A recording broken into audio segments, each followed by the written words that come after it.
Welcome, everyone, to one of the OGs of the NoDQ YouTube channel, NoDQ&A Video Live.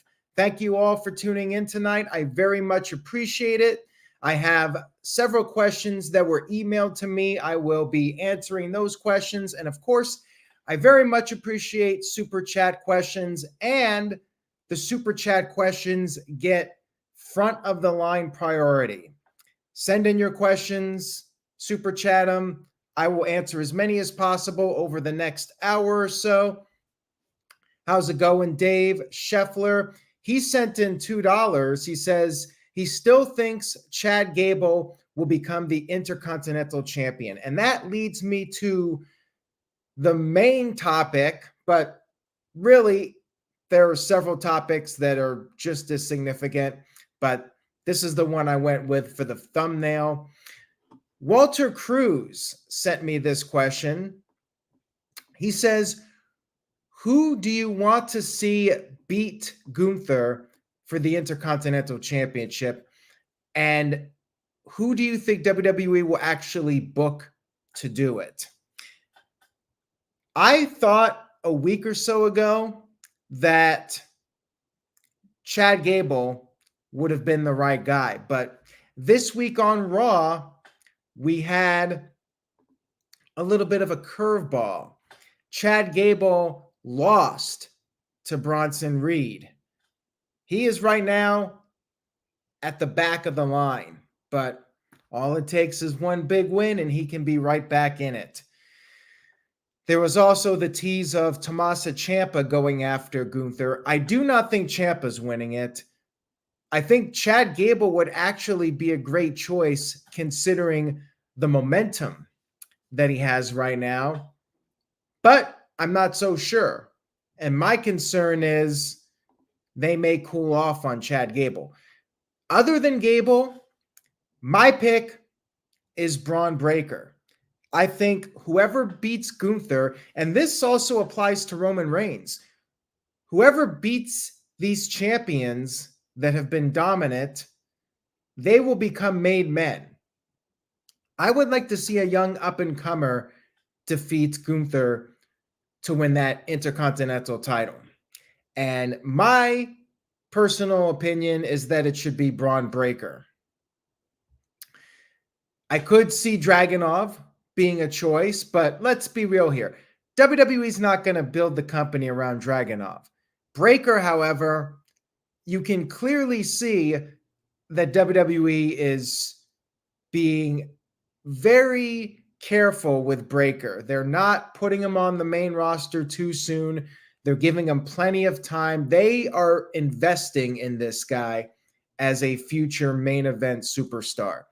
I think Braun Breaker would be a really solid choice. If he's the one that beats Gunther, he is going to be a made man. I don't think that Jey Uso needs it, and I would be very surprised if it's Johnny Gargano at this point.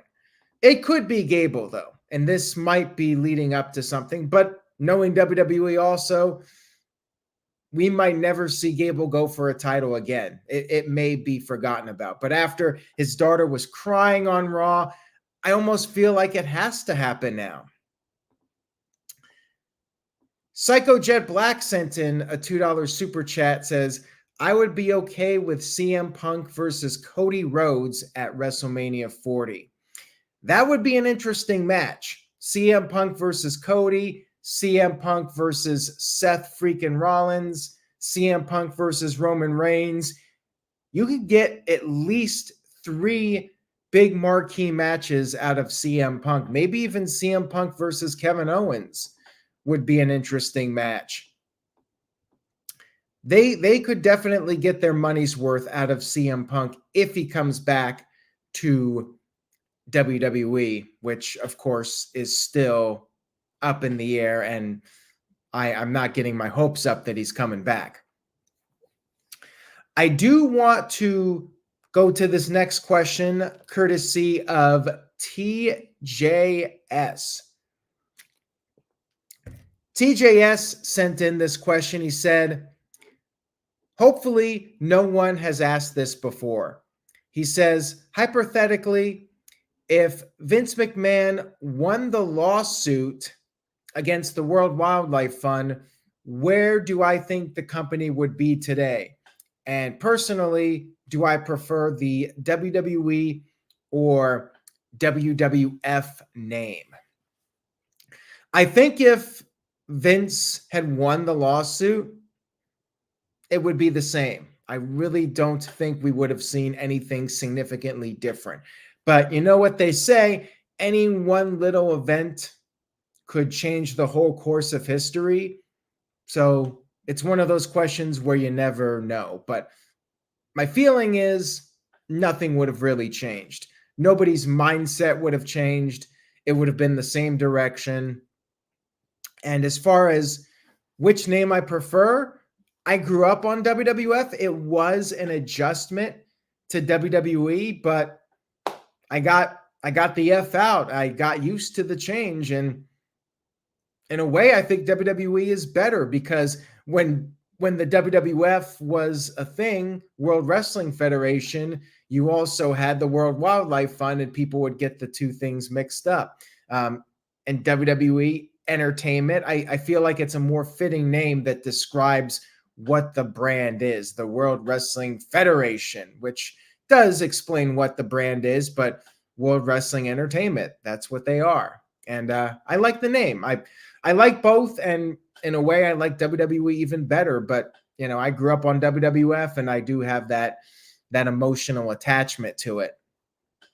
So thank you for the question, TJS. Now I have this question from, I'm not even sure how to pronounce his name, SERGIONEVELS. This question, he says, longtime viewer, first time question asker, says, has there ever been a compelling storyline in September and October that has rivaled Monday Night Football and got more ratings than Monday Night Football? I don't believe WWE ever came close. The closest I remember was when you had the combined audiences of WWE and WCW. Like, I believe it was 1998 when the combined viewership, they may have even beaten Monday Night Football on one or two occasions. I don't exactly remember, but if they did not beat them, they came very close. And I believe it was 98, and that was when Steve Austin was feuding with Vince McMahon. So that was it. McMahon and Austin was the biggest box office draw in WWE history. I would say that with confidence. And yes, that was the storyline that I think was drawing people in, and that combined with what WCW was doing when the NWO was still hot. You had Austin on one show, NWO on the other show, and that combined audience, they were competitive in terms of viewership with Monday Night Football in 1998. But then by 99, WCW had taken a pretty significant hit in popularity. And I don't think WWE ever really came that close. Psycho Jet Black sent in a very generous $10 super chat. Thank you for that, Psycho. I very much appreciate your super chats. Psycho's comment here says, you once said that you did not see Bobby Lashley winning the WWE title, but that was before he formed the Hurt Business. So who's a mid-carder on the roster currently that you could still see being a major star? There's two obvious guys. Number one is Senior Money in the Bank, Damian Priest. He's 40 years old, but they're pushing him, and he's tall, and he's over with Judgment Day.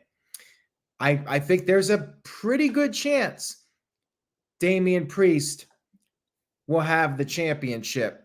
Not sure if he's going to get it via Money in the Bank, but I think he's going to get it. If I had to bet money, I would say Damian Priest will hold that title that Rollins has at some point. And then the other guy is LA Knight. Yeah. I do think LA Knight will be a world champion.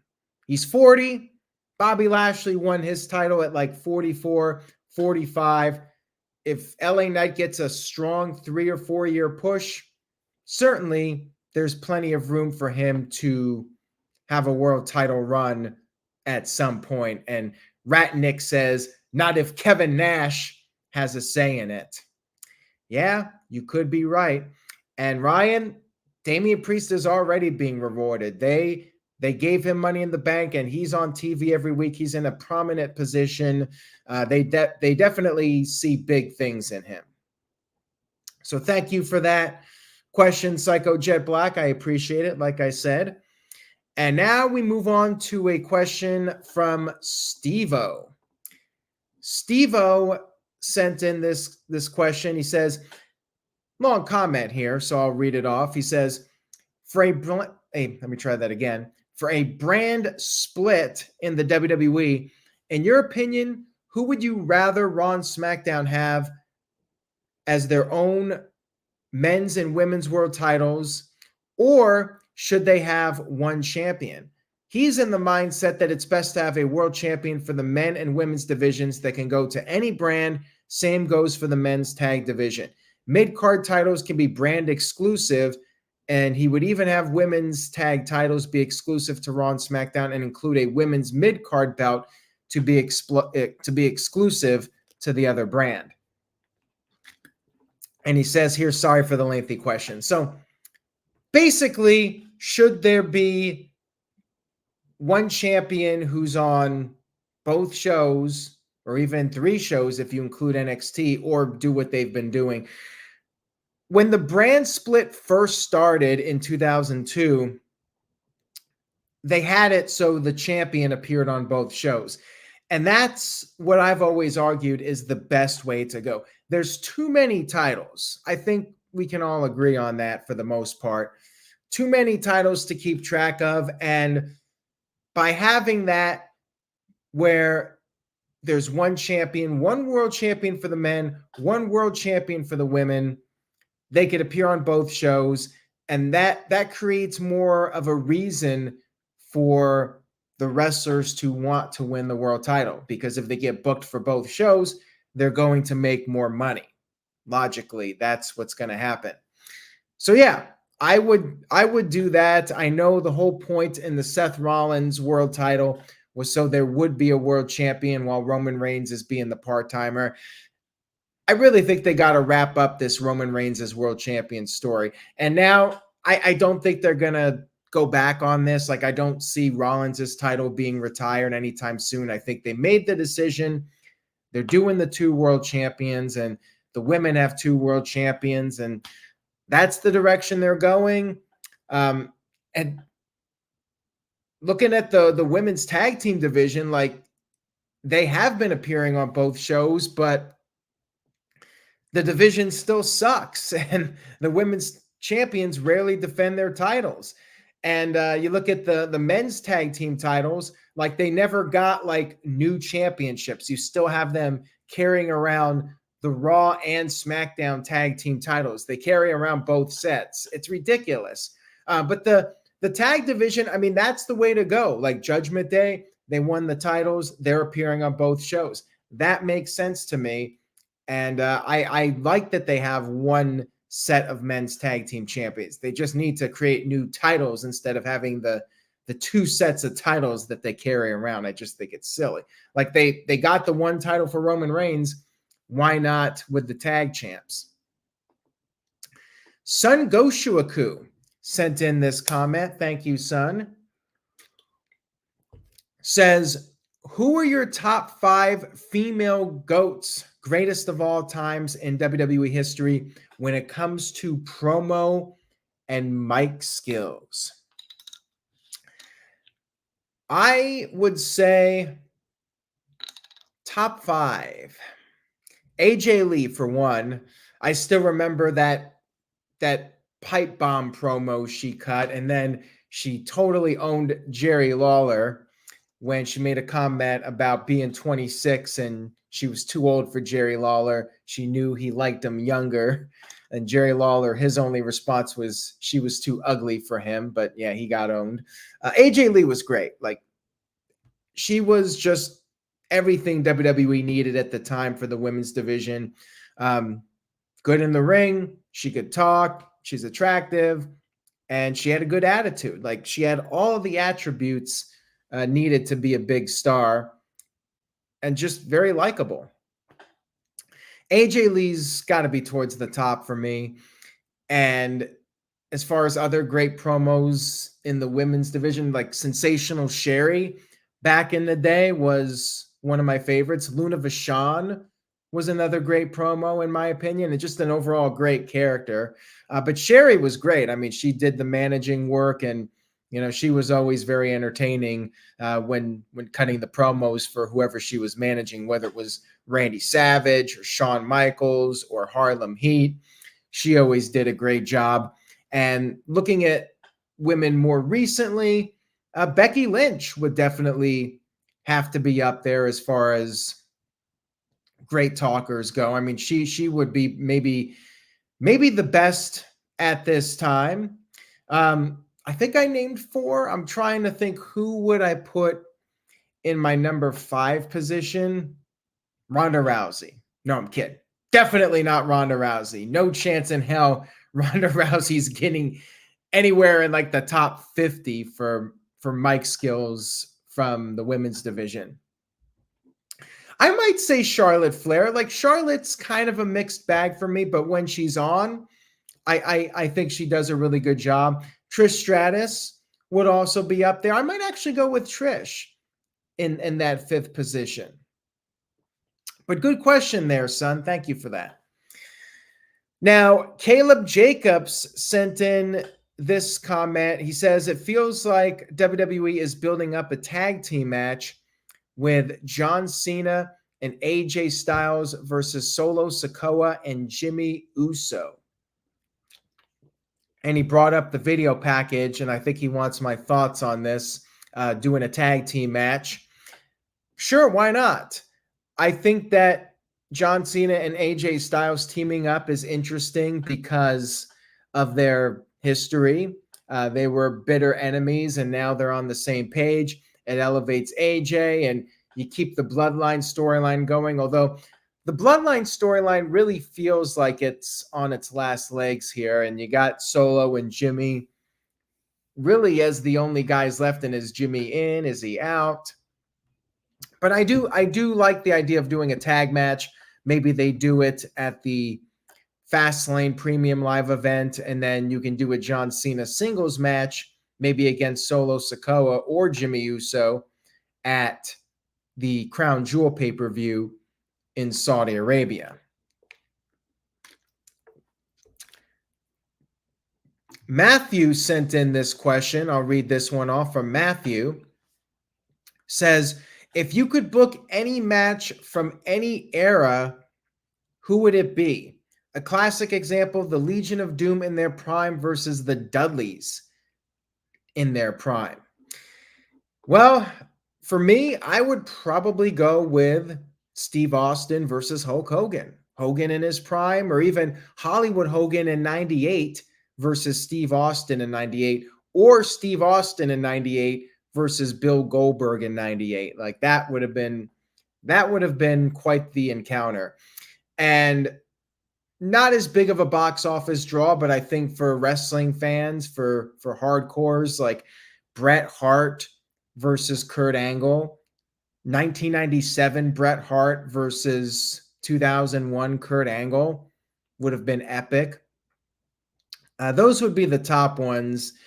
And as far as tags go, the Usos versus the Hardys when they were at their peak, or the Usos versus Edge and Christian when they were at their peak, those would be some great matches. Thank you for that question. I do appreciate it, Matthew. And Walter Cruz sent in a $5 super chat. Thank you, Walter. He has a question here.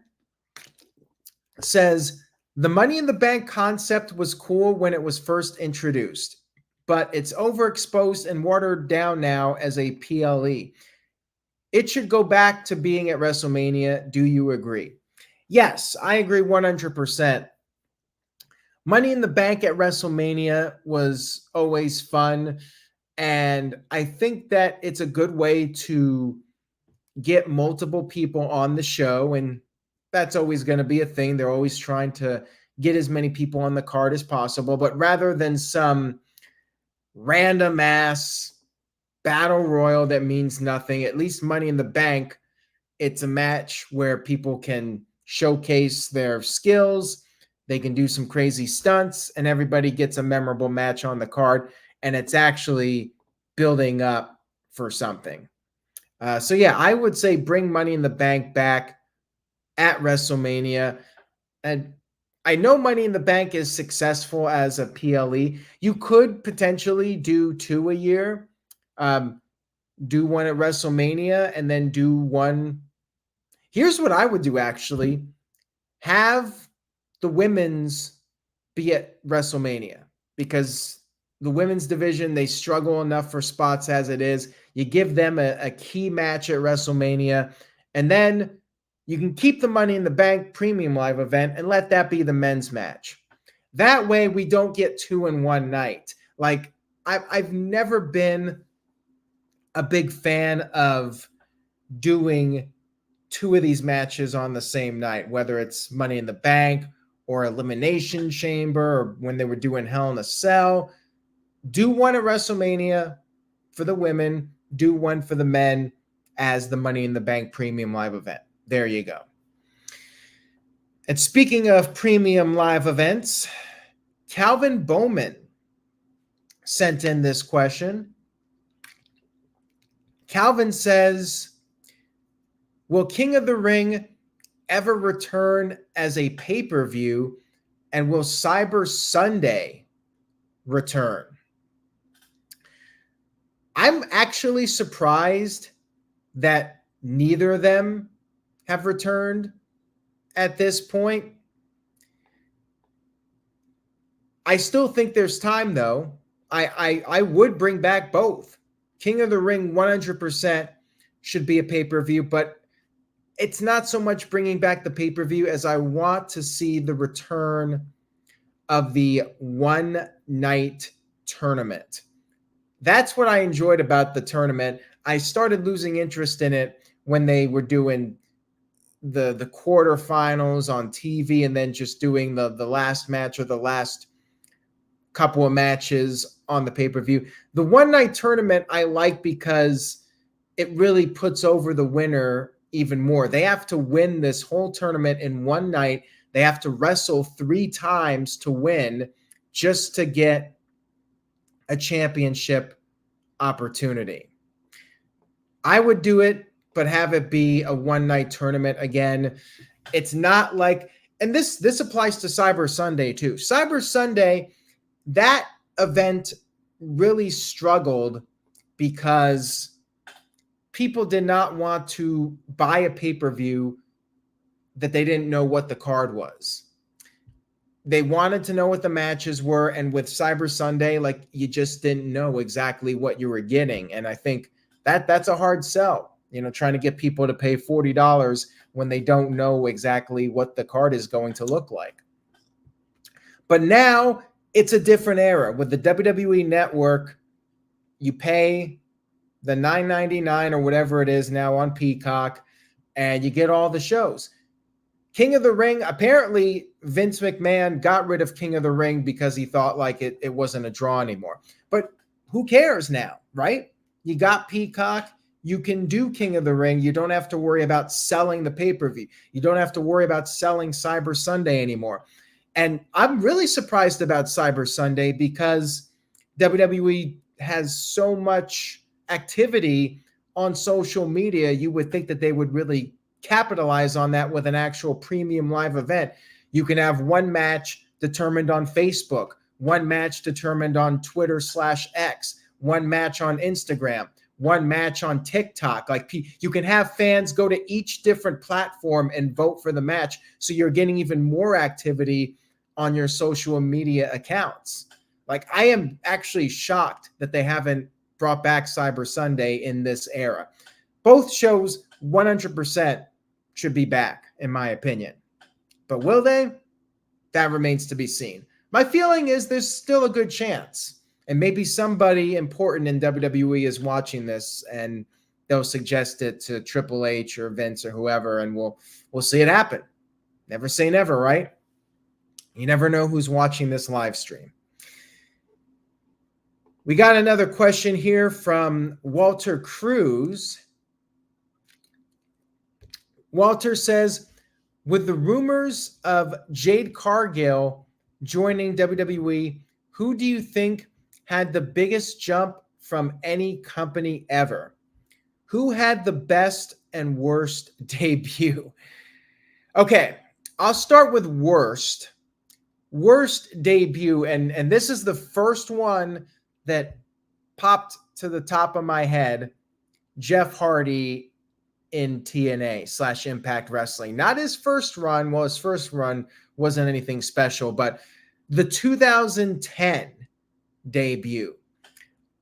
Remember, in 2009, Jeff Hardy was arguably the hottest act in wrestling. Like, he main evented SummerSlam against CM Punk. And then he debuted on Impact, and he literally just showed up in the crowd. Not much enthusiasm from the announcers. They were like, oh, it's Jeff Hardy. But like, it felt so random. I wasn't a big fan of that. And you could argue Bret Hart's debut in WCW was really lackluster. And it's funny, right as I say that, Psycho Jet Black brings it up. I was kind of entertained by 7. And another one, just because of the infamous botch, Shockmaster. Shockmaster going through the wall and tripping and his mask falling off. I mean, that was just the most infamous debut in wrestling history for sure. Now, as far as best go, Chris Jericho, 1999 WWE, one of my all-time favorites. Like, I was so hyped up for that. Like, I don't think I ever marked out more for a debut than that.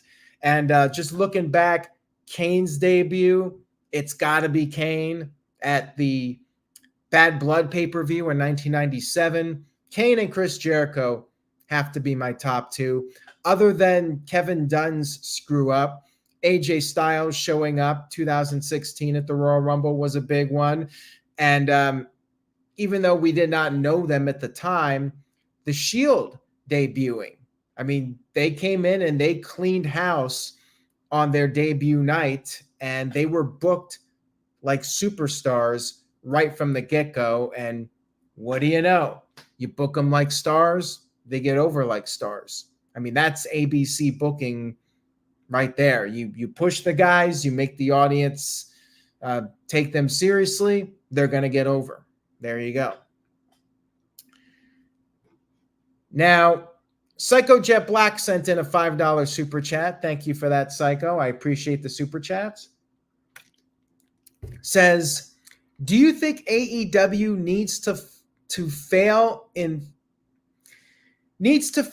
filling in these arena shows before Tony Khan will be forced to try new things to win over fans like WWE in the 1990s? They're already struggling. I wouldn't say fail, but it's getting dangerously low. Here's the thing. There will be fans that will say, why do you care so much about them only drawing 3,000 people? Who cares? If the show's good, why does it matter? Here's the problem. And I'm looking at this from a business perspective. AEW is running NBA arenas. They're not cheap to book. So think of it like this. 3,000 people in a 15,000 seat building. It's unlikely that you are going to make your money back. I'm not an expert on it, but common sense would tell you if you're not coming close to filling the building, you're not making your money back on the cost. And that's bad for AEW long term. Now, can Tony Khan afford it for a while? Yeah. I mean, the Khan family is extremely wealthy, but guess what? Ted Turner was running WCW. And of course, there's all that talk about Time Warner and that stuff. But he had all that money, and eventually they decided the bleeding needed to stop. Same thing with the Carter family. They had a lot of money, but there's only so much money you can lose before you're like, there's no going back here. AEW is not in danger. They got their TV deal, and as long as they have their TV deal and they have a fan base that will buy the pay-per-views and buy merchandise, they'll hang in there. Impact Wrestling is still alive. So if Tony Khan can cut his budget, and that's the thing too, you have to think of these big contracts. If AEW's numbers keep dropping, that's gonna come into their bottom line with all these big contracts. That's what happened with WCW. They were paying out these big guaranteed contracts, but then they were losing money, and you couldn't justify those contracts. The only problem is the contract is the contract, and you have to pay the guy regardless of how business is doing. But Impact survived, and if Tony Khan can look at them, and if he needs to cut costs, scale back, run some smaller arenas, I think they'll be fine. I don't think that they'll be in any danger. But yeah, you would think that at some point Tony Khan's got to realize, hey, maybe we need to change things up and take a different approach. But, then you risk alienating your fans that are already there watching the show. It's a tough call. And I would not want to be in Tony Khan's position when he has to make these difficult decisions. Now, City by the Bay, speaking of Tony Khan, City by the Bay sent in $2 and said, is Tony Khan the worst botch of all time? Are you talking about Tony Khan specifically, or are you saying what's the worst Tony Khan botch of all time? I mean, Tony Khan himself is far from the worst botch of all time. I mean, Dixie Carter was worse. I will say that with confidence.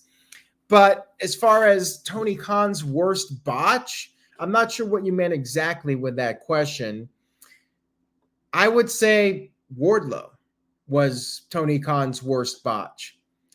That guy should be beating MJF for the world title.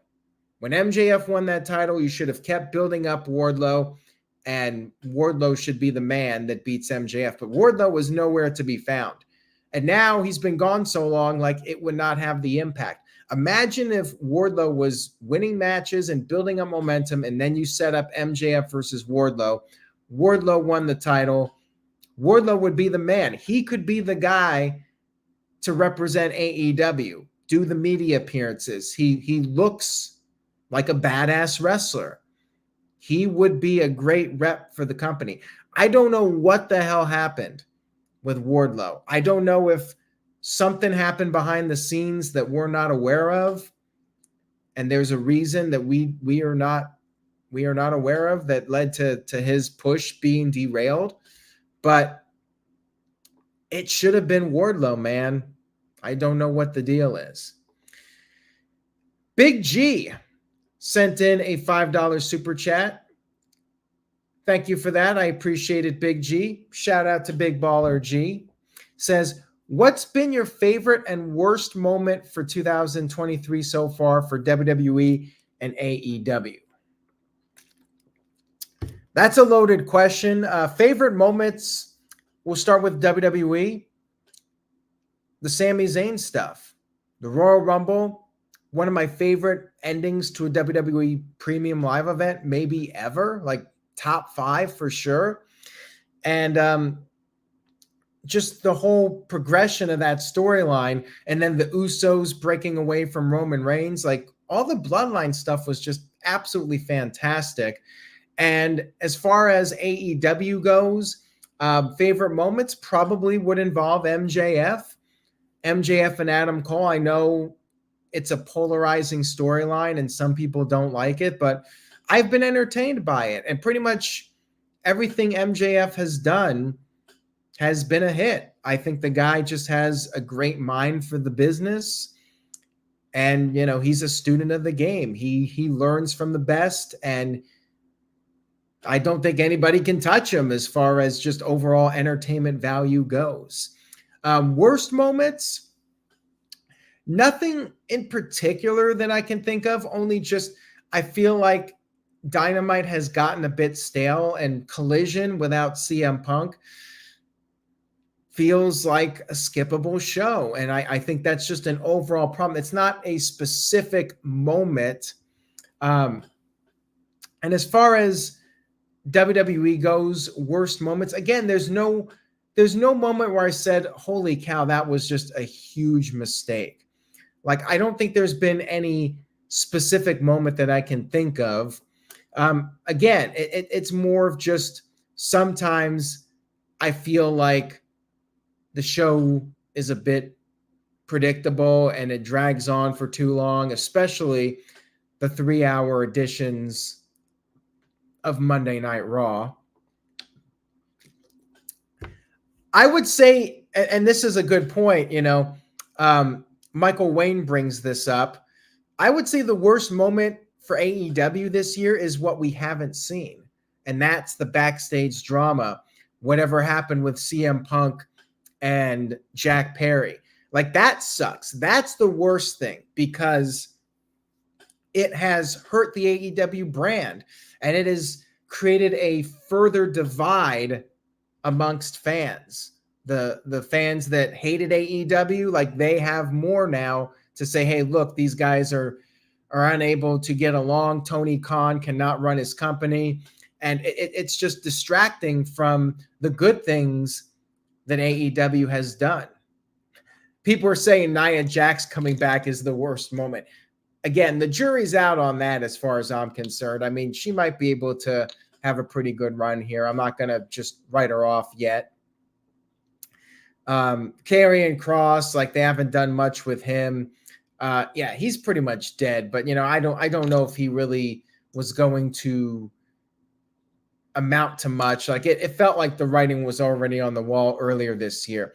And this is something that probably was out of WWE's hands because of his real life illness, but Bray Wyatt, and I hate to say that because he passed away, but the return ended up being a disappointment. The Pitch Black match was not good. But again, because of his health, maybe, he couldn't have performed at the level that he wanted to.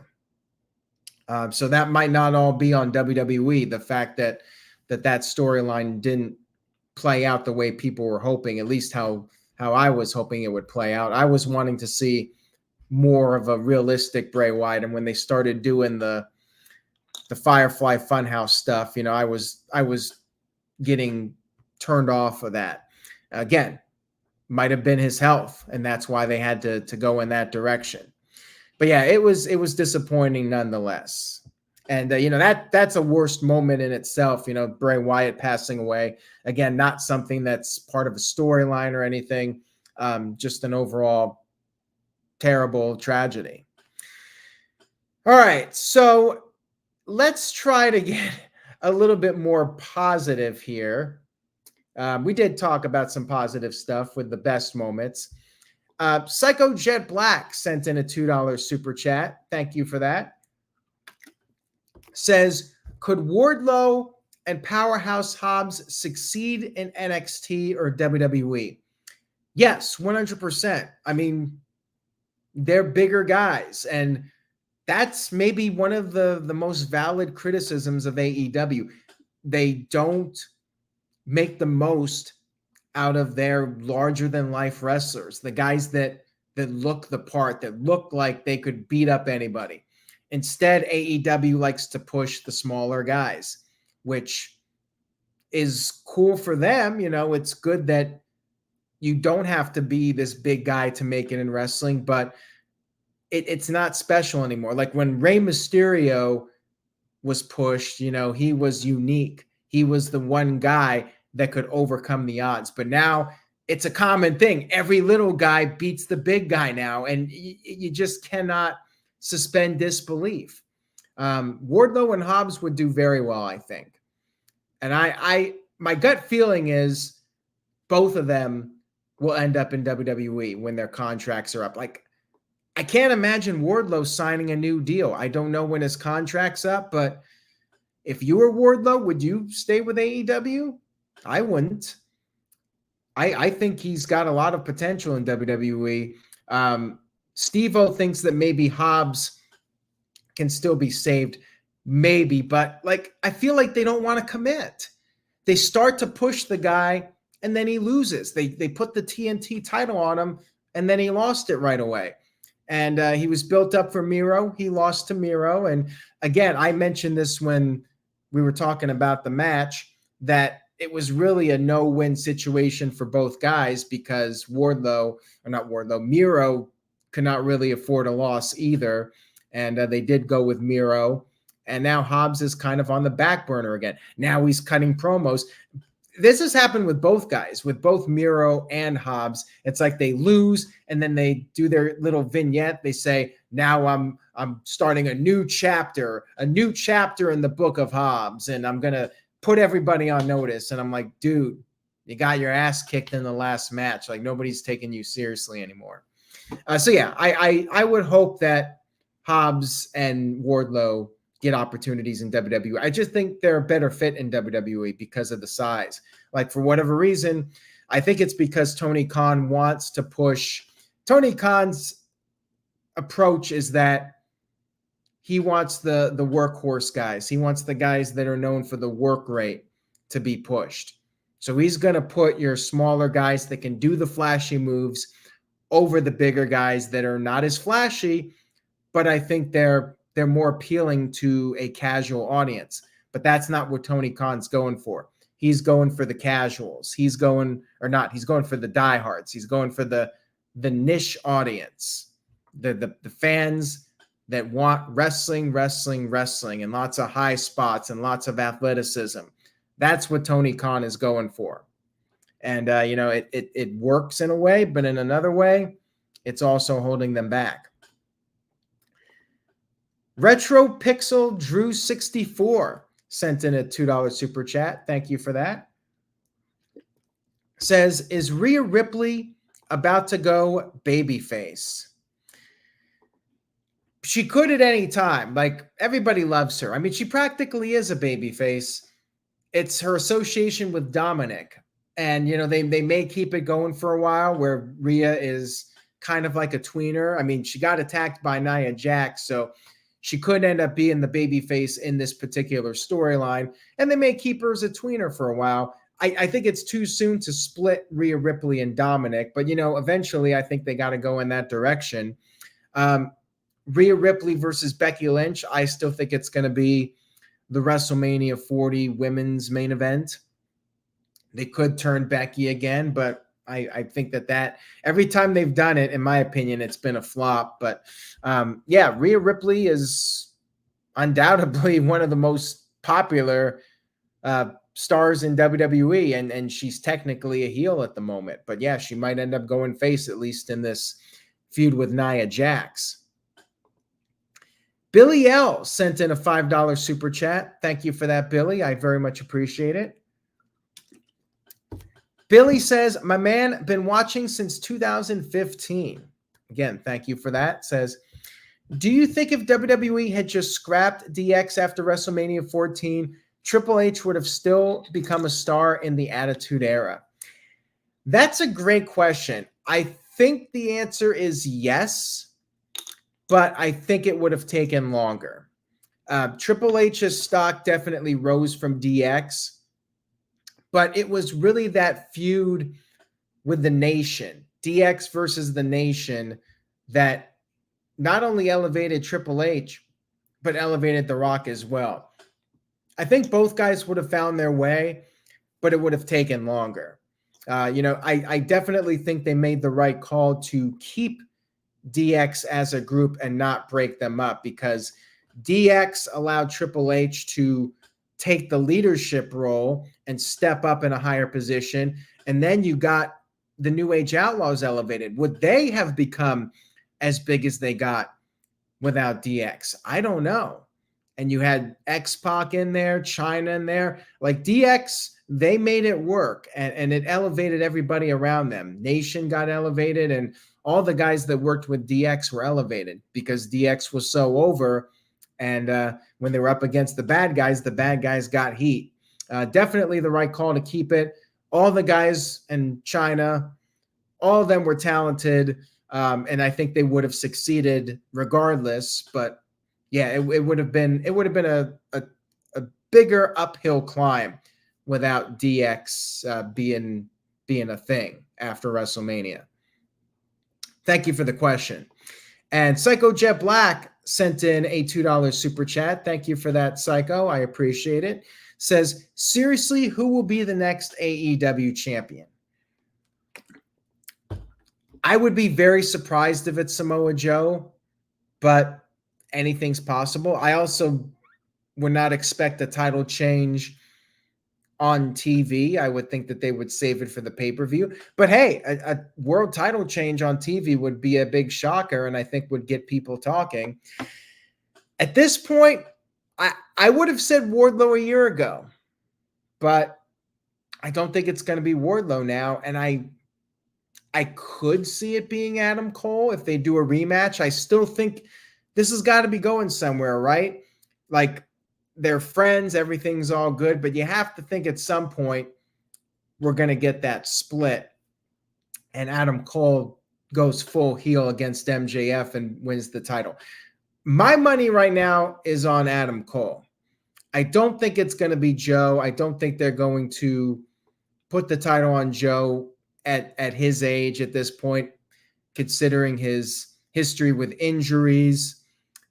I think it's going to be Adam Cole if I had to make a bold prediction on it. So thank you for that question. And TJS sent in this question. He says, which wrestling death hit you the hardest emotionally and shocked you the most? Choose one emotionally and one shocking. Eddie Guerrero was definitely shocking, and Eddie Guerrero was probably the hardest one, both emotionally and shocking, just because he was an active WWE star, and you just never would expect him to just drop dead one day when he was a guy, such a larger than life personality, and he's on TV and doing his thing, tons of charisma, and then one day he's gone. Like, it's just hard to fathom. And then you hear all the stories, how he turned his life around, and you're like, how can this happen? Unfortunately, the years of drug and alcohol abuse damaged his body in ways we could not see. So that was both emotionally and shocking at the same time. And maybe more on an emotional level, probably Randy Savage, because he was one of my top guys as a kid growing up. Like, I still have the artwork I drew, and I did not draw much artwork of wrestlers, but I have this picture of Randy Savage that I drew. He was one of my favorites as a kid. So he was definitely, just a piece of my childhood gone. Randy Savage and Dusty Rhodes was definitely up there. Ultimate Warrior, despite what I think of him as a person, or what I thought of him as a person, still a big part of my childhood. So it was sad. And that was shocking too, that he went out there on Raw, and then like literally 2 days later, he was dead. Like, how crazy is that? He got inducted to the Hall of Fame, appeared on Raw, and then died just over 24 hours later. Like, what? I mean, I was definitely just absolutely shocked by that. And yeah, Chris Benoit was very shocking, no doubt. I mean, that's got to be up there as far as the most shocking deaths go. But thank you for that, TJS. That was a deep one for sure. So I appreciate that super chat, or not super chat, just the question in general. Jeremiah Dorset sent me an email question. He says, who is going to be the 5th member of Judgment Day? JD McDonough, he was not on Raw, and they even teased that Jey Uso would join the group. What are your thoughts? I would say JD is an obvious choice, but at the same time, I wonder if JD is going to be part of the split of Judgment Day, whether that's what leads to Finn Balor breaking off or Damian Priest leaving. I don't necessarily see JD joining the group, although he could be a replacement. I don't know if they're going to add anybody else. Like, it's a strong faction as it is. You really don't need to add any more people. And clearly Jey Uso's not in it. You know, they did the little tease there, but Jey Uso's, you know, one of the most over guys on the roster. It would be foolish for him to turn heel and join the Judgment Day. But yeah, other than JD McDonough, I don't really see anybody else going into Judgment Day. But thank you for that. I appreciate it. And TJS has one more question here. He says, your thoughts on the XWF? They had big stars. Where did they go wrong? Well, first of all, I'm trying to even remember what the XWF was. I think you're talking about the promotion that was started up after WCW closed. Correct me if I'm wrong on this. I'm not sure if TJS is in the chat right now, but I believe that was a promotion that like Kurt Hennig worked for, and I think Hogan was starting to get involved with it. I think the reason it did not pan out was because it was very difficult for any promotion to gain traction after WCW closed. WWE had a monopoly. TNA had to struggle to survive. Like they started doing the weekly pay-per-views and they almost went under. The Carters did come in and basically saved Jeff and Jerry Jarrett from going out of business. XWF, I believe Jimmy Hart was involved in it. But yeah, like without a television deal, there was really nowhere for the XWF to go. It was just going to take a lot of money and some kind of TV exposure. And you know, they just didn't have the funds or resources to keep it going. Plus, I think WWE basically rated the top guys. Like I remember Mr. Perfect returned at the Royal Rumble. And then Hogan came in.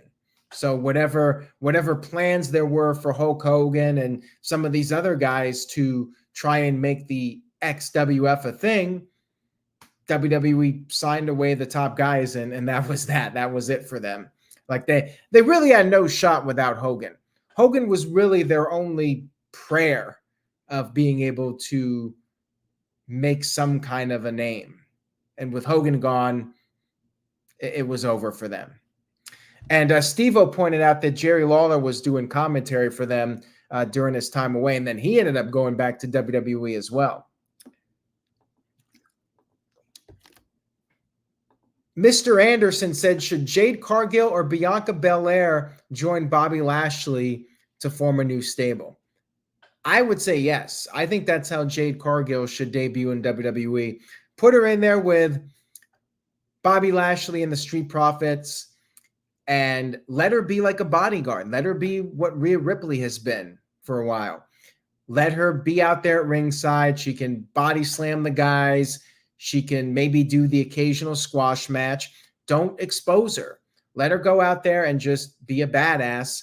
And while she's doing this bodyguard type role, let her train at the Performance Center.